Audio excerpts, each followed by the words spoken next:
2013 se termine sur une progression globale du secteur qui est toujours positive, mais en décroissance en tant qu'évolution par rapport à l'année d'avant.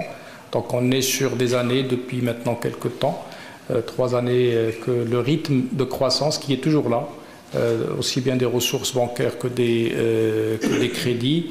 Donc croissance, mais une croissance plus faible que celle de l'année d'avant. Donc on est sur un rythme de progression qui s'affaiblit. Une montée des risques globalement, vous l'avez certainement déjà constaté dans certaines publications qui ont eu lieu des résultats de juin 2013, pardon, donc le résultat des autres banques n'étant pas encore affiché. Donc on attendra d'avoir la totalité des chiffres pour constater la réalité du niveau des risques, mais une année quand même où globalement le taux des créances en souffrance, global secteur bancaire, a augmenté. Donc c'est une année aussi marquée par un peu moins de projets, donc les crédits d'investissement progressent, mais plus faiblement que ce que ça a été les années passées. Donc une année où les indicateurs restent pas tout à fait au niveau souhaité en termes de progression, mais je le rappelle, progression quand même. Hein. Donc c'est une année un peu charnière. Donc 2014, nous attendons, on reviendra là-dessus à la fin, une progression, on espère, plus forte que celle de 2013, avec une reprise de l'économie plus marquée qu'elle ne l'a été en 2013. Mais globalement, 2013 reste une année un peu mitigée, hein, donc une année de croissance, mais de croissance faible. Alors là-dedans, le CIH a poursuivi, on verra les chiffres, sa petite route. Hein. Nous avons continué de consolider nos indicateurs. Vous allez en voir les chiffres, les réalisations tout à l'heure. Nous avons continué notre politique de développement. Peut-être avec un petit ralentissement sur l'ouverture des agences. Nous étions sur un rythme d'une vingtaine d'agences pour des raisons d'absorption de la croissance. Donc on a marqué un palier en 2013 pour reprendre le rythme normal en 2014 avec 7 agences ouvertes. Nous avons continué aussi à être très vigilants sur nos indicateurs de production et de productivité avec toujours l'investissement fort dans les moyens technologiques pour améliorer nos process, pour améliorer notre qualité de service et pour améliorer notre productivité par voie de conséquence, mais aussi au niveau financier, donc pour améliorer nos indicateurs principaux en termes de rentabilité. Nous considérons que dans cette conjoncture difficile, hein, le CIH s'en sort relativement bien, comme vous allez le voir, avec des performances à 2 chiffres en ce qui concerne certains indicateurs principaux qui touchent le PNB, le résultat d'exploitation générale, avec toujours un élément important, un coût du risque, malgré la dégradation du secteur bancaire qui reste extrêmement faible, dû à l'effort de recouvrement que nous opérons sur les dossiers récents, mais également sur les dossiers historiques. Chaque garantie a donné lieu à une expertise qui nous permet de savoir qu'est-ce que c'est combien, qu'est-ce que ça vaut sur le marché. D'où les chiffres que vous avez. Hein. Donc aujourd'hui, c'est des chiffres qui ont donné lieu à un énorme travail, hein, c'est pour ça que je voulais insister là-dessus, pour dire devant les créances en souffrance, bon, globalement, c'est à peu près 2,6 milliards sur le total. 500 millions ne sont pas couvertes par des garanties, qui sont des crédits à blanc, des crédits conso ou autres. Et eux, par contre, quand ils sont en souffrance, tout de suite, la provision est faite. C'est ce qui est couvert par la deuxième colonne à 91%.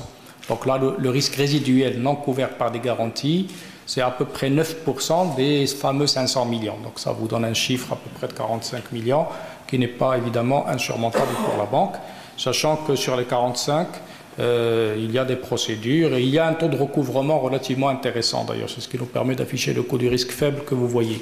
Maintenant, ce qui est couvert par des garanties qui représentent à peu près 2 milliards, nous avons à 60% des provisions, mais quand on regarde les garanties et leurs valeurs inscrites, on est à 180%. Donc on est réellement dans un niveau de couverture extrêmement fort, mais on ne s'arrête pas là pour dire, bon, prenez un bien par exemple, vous avez maintenant une créance de 100,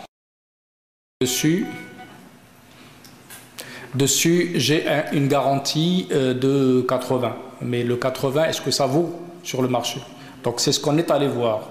Le 80 que nous avons, ben, on est allé voir s'il vérifie, s'il rencontre là, une vraie valeur marché. C'est ce qui est repris dans la petite phrase à droite en bas, c'est qu'on a découvert, calculé, estimé que la valeur réelle des biens, c'est 130% de ce que nous avons, nous, enregistré comme hypothèque ou comme garantie là-dessus. Vous voyez la séquence. Donc ça nous permet d'afficher aujourd'hui un bilan, parce que ces choses-là n'apparaissent nulle part dans les bilans des banques.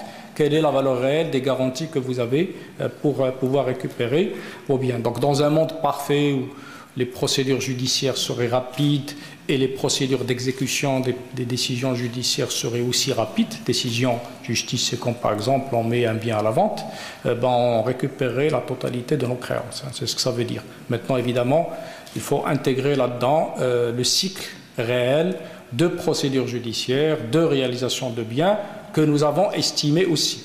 Donc nous savons aujourd'hui en moyenne combien de temps nous prend chaque dossier que nous devons traiter et c'est comme ça que nous calculons d'ailleurs les provisions économiques qui, elles, apparaissent en IFRS parce qu'en IFRS, nous sommes sur des provisionnements de type économique, c'est-à-dire on tient compte des probabilités de recouvrement et c'est comme ça que les provisions sont calculées. En social, en tout cas, on peut annoncer sans problème que nous sommes très bien couverts, donc à hauteur de 90% et plus pour tout ce qui n'est pas garanti et à hauteur de 180% pour ce qui est garanti en tenant compte de la provision d'un côté et de la garantie réelle de l'autre, sachant que la garantie a une vraie valeur qu'on a vérifiée sur le marché, c'est ce que veulent dire ces tableaux et nous sommes heureux de l'afficher publiquement puisque c'est la première fois qu'on a fait ce travail. 2014, nous allons évidemment continuer nos travaux, développement. On reprend le rythme d'ouverture d'agence de façon un peu plus offensive. Nous continuons à travailler sur nos outils informatiques. Vous avez vu tout à l'heure, donc on a parlé du projet Novabank qui va se faire en deux étapes.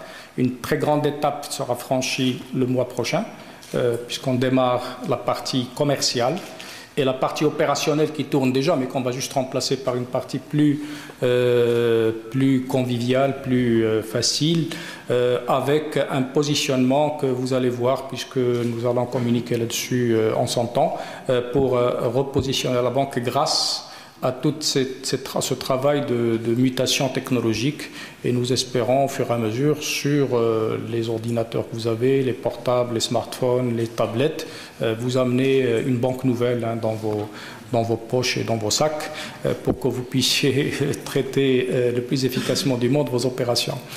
Alors, les travaux, tout ce qui touche évidemment la productivité, ça continue. Le recours à l'externalisation quand c'est nécessaire, quand ce n'est pas notre métier. C'est ce qu'on fait sur le recouvrement, avec un effet synergie avec SOFAC, parce qu'aujourd'hui, SOFAC traite les dossiers CIH, crédit immobilier et crédit conso en première présentation, puisque la mécanique SOFAC est assez efficace pour la récupération des créances dès que les impayés sont constatés. Évidemment, le développement de nos activités, vous avez vu la part des crédits hors immobilier, donc nous continuerons à avancer là-dessus avec aujourd'hui une banque de l'entreprise qui est bien assise, qui a traité déjà toutes les opérations que traite une banque normalement. Donc aujourd'hui nous avons une offre complète pour l'entreprise qui comprend le cash pooling, le cash management, etc. Donc toutes les choses qu'une entreprise souhaite se trouvent chez nous et donc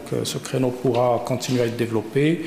Toute autre activité liée au marché, liées au développement international, évidemment, seront aussi dans notre cible.